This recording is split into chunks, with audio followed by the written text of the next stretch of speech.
Vamos a ver la auscultación del corazón. En el corazón tenemos el ruido S1 y el S2. En el S1 es cuando se cierran las válvulas auriculoventriculares y un poquito después es cuando se abren las semilunares.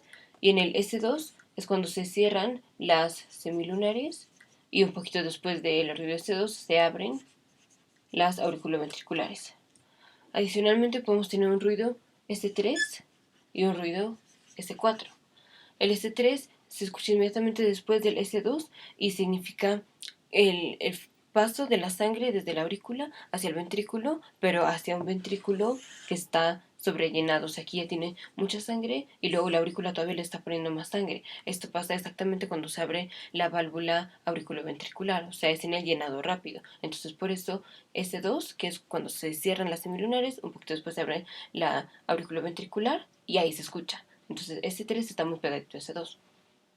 Y S4 se escucha cuando la aurícula le está echando la sangre a un ventrículo que está todo rígido. Entonces se escucha como la sangre va chocando hacia ese ventrículo como rígido, pero se va a escuchar cuando la aurícula se contrae. Entonces se escucha el atrial kicking. Entonces es S4 pegadito a S1 y S3 pegadito a S2.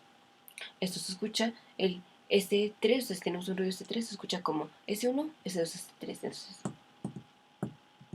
así. Y el S4 se escucha como S4, S1, S2, entonces así se escucha. El S4 se puede ver en adultos mayores, en general puede ser normal, pero si es en un paciente joven, siempre va a ser anormal, a menos que sea como por ejemplo un atleta. Pero fuera de esto, siempre un S4 en un paciente joven va a ser anormal.